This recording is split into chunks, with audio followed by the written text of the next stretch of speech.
محترم سامعین کرام، عزیزان گرامی قدر، رجب کا مہینہ شروع ہو چکا ہے اور رجب کا مہینہ 4 محترم مہینوں میں سے ایک ہے۔ یہ آیت جو ابھی خطبے کے اندر پڑھی گئی، ان عدت الشہور عند اللہ 12 شہرا فی کتاب اللہ، یہ آیتیں اکثر پڑھی جاتی ہے چونکہ محترم مہینے کی تعداد 4 ہے، اور ان چاروں مہینوں میں جب اس مہینے کے متعلق کچھ باتیں ہوتی ہے تو یہی سے باتیں شروع کی جاتی ہے۔ اس آیت کے اندر اللہ تعالیٰ فرماتے ہیں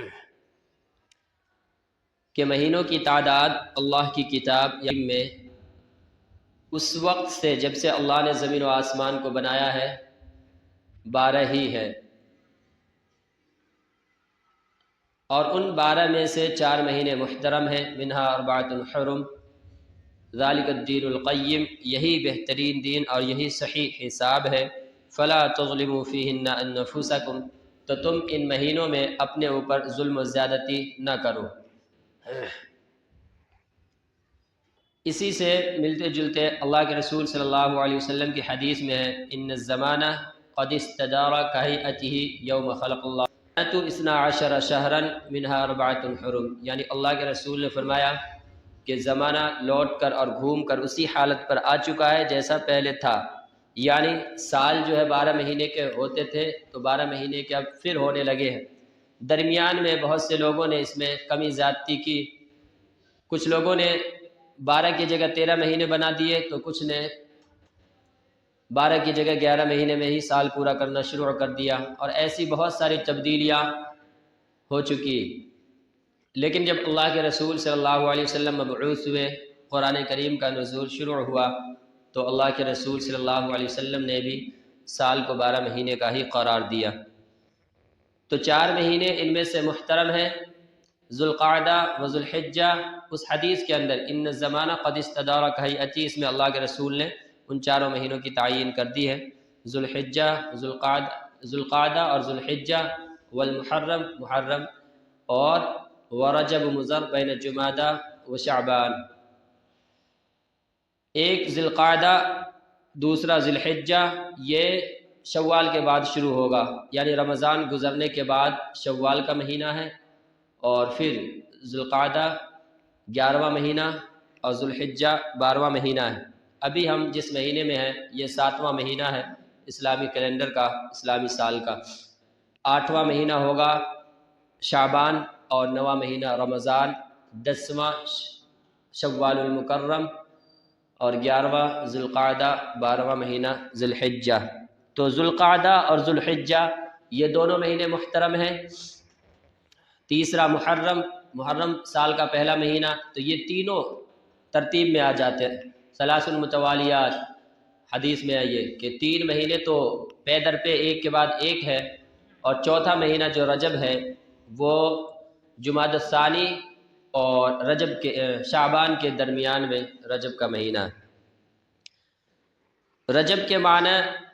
عربی میں بیان کیے گئے، یہ رجب ترجیب سے ہے، تعظیم اس کے معنی ہے، محترم مہینہ اور محترم بالشان مہینہ، عظمت والا مہینہ ہے۔ یہ حرمت والا مہینہ کیوں ہے؟ اسلام سے پہلے بھی مکہ کے لوگ ان 4 مہینوں کے اندر جنگ و جدال اور فتنہ فساد نہیں کرتے تھے۔ تاریخ کے اعتبار سے آپ لوگوں تک یہ بات پہنچی ہے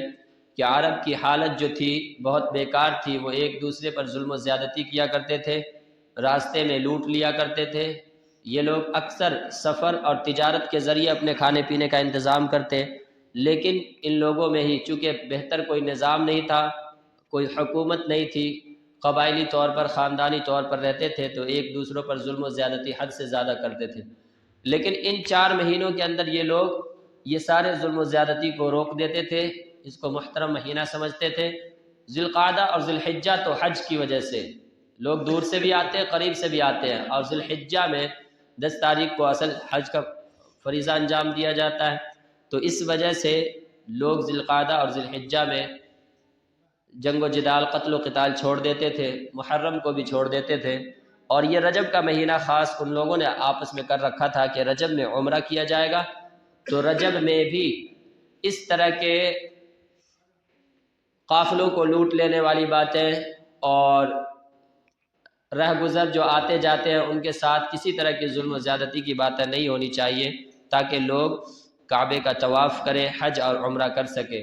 تو یہ احترام اسلام سے پہلے ان 4 مہینوں کا تھا، اسلام کے بعد بھی، اسلام کے آنے کے بعد بھی اس کا احترام اور اس کی حرمت باقی رہی۔ جو آیت ابھی پڑھ کے سنایا اس کے اندر یہ بات بالکل صاف ہے منہا اربعۃ حرم، کہ یہ 4 مہینے، ان میں سے 12 مہینوں میں سے 4 مہینے محترم ہیں۔ ذالک الدین القیم، اور یہی بہترین دین، یہی صحیح حساب ہے۔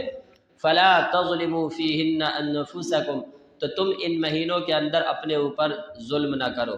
ہم ظلم کس طرح اپنے اوپر کر سکتے ہیں؟ جن چیزوں سے روکا گیا ہے وہ کام اگر ہم کرتے ہیں، گناہ کے کام، تو ہم اپنے اوپر ظلم کرنے والے ہوں گے۔ جب ہمیں بتا دیا گیا کہ یہ 4 مہینے محترم ہے، تو ہمیں اس کا خیال اس طور پر رکھنا ہے کہ ان 4 مہینوں میں اللہ کے نافرمانی والے اعمال ہم سے نہ ہو سکے۔ لیکن ہماری خرابی اور ہماری بے عقلی کہہ سکتے ہیں یہ ہے کہ ہم نے انہی 4 مہینوں کے اندر سب سے زیادہ بدعات و خرافات کو جنم دے رکھا ہے۔ تو ضرورت اس بات کی ہے کہ ہم تمام طرح کے بدعات و خرافات کو چھوڑ دیں۔ رجب کا کوئی خاص اور فضیلت نہیں، ایک فضیلت جو ہم نے آپ کو بتا دیا اس آیت کے اندر کہ 4 مہینے محترم ہیں، ان میں سے ایک رجب کا مہینہ ہے۔ تو یہ احترام تو قرآن کریم میں ہے۔ لوگ بھی یہی دعا کرتے ہیں، آپ لوگ بھی دعا پڑھ لیا کیجئے، اللہم بارک لنا فی رجب و شعبان وبلغنا رمضان، اے اللہ ہمارے لیے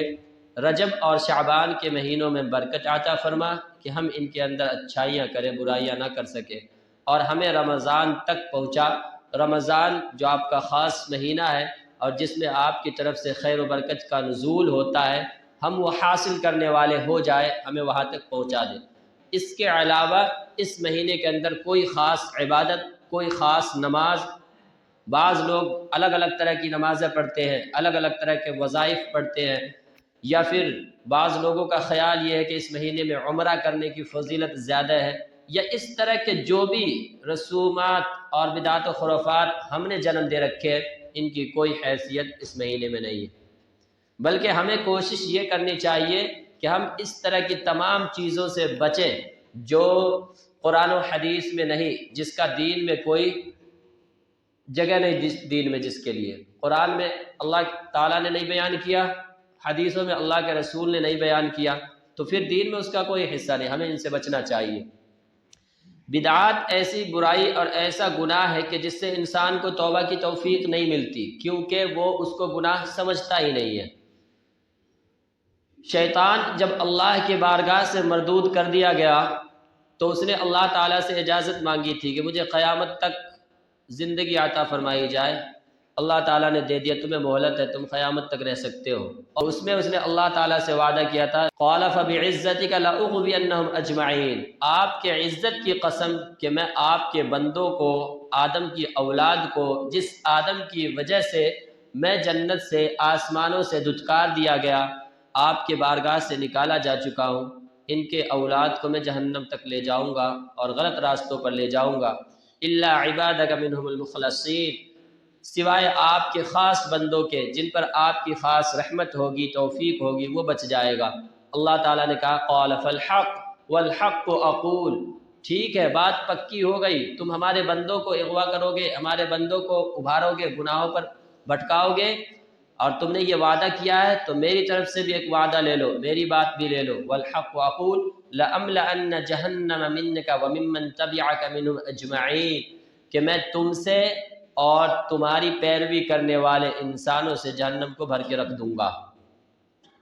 شیطان پوری زندگی اپنی کوشش اور محنت کر رہا ہوتا ہے انسان کو بھٹکانے کی،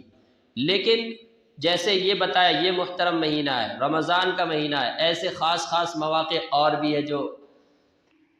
روایات کے اندر ہے جس میں اللہ، تو وہ کوشش یہ کرتا ہے کہ ہم ایسے موقعوں پر جہاں خاص اللہ کے فضائل ہو، اللہ کی طرف سے برکتیں مل رہی ہو، اپنا حصہ نکالیں۔ وہ حصہ اس طور پر نکالتا ہے کہ ایسے بدعات و خرافات کو جنم دیے جائے کہ جن سے انسان کو توبہ کی توفیق ملے ہی نہ۔ توبہ ہم اس سے کریں گے نا کہ جس کو ہم گناہ سمجھیں گے، جب ہم گناہ ہی نہیں سمجھتے ان چیزوں کو تو ہم توبہ کہاں سے کریں گے؟ تو اس لیے مطلق طور پہ تفصیل نہیں کر رہا، عمومی طور پہ جو بھی چیزیں اس مہینے کے اندر نہ تو کوئی خاص نماز ہے، نہ کوئی خاص اوراد و وظائف ہے، نہ عمرے میں کوئی خاص فضیلت ہے، نہ کوئی اور چیز ہے، جو چیزیں بھی چھوڑ دیجئے۔ کوشش یہ ہو کہ اس مہینے میں ہماری عبادتیں زیادہ ہو اور برائیاں بالکل نہ ہو، کیونکہ جب اللہ تعالیٰ نے خود کہہ دیا فَلَا تَظْلِمُوا فِيهِنَّ أَنفُسَكُمْ، ان مہینوں کے متعلق اپنے اوپر ظلم و زیادتی نہ کرو، اس کا مطلب ہے کہ ان مہینوں میں اگر ہم نے اس مہینے کی حرمت کو پامال کیا تو پھر اللہ تعالیٰ پکڑیں گے بھی اور مہینوں کے مقابلے زیادہ، یعنی سختی سے پکڑ ہوگی، گناہ زیادہ بڑا لکھا جائے گا۔ تو ہمیں تمام طرح کے گناہ سے اس مہینے میں بچنا ہے، اچھائیاں کرنے کی کوشش کرنی ہے۔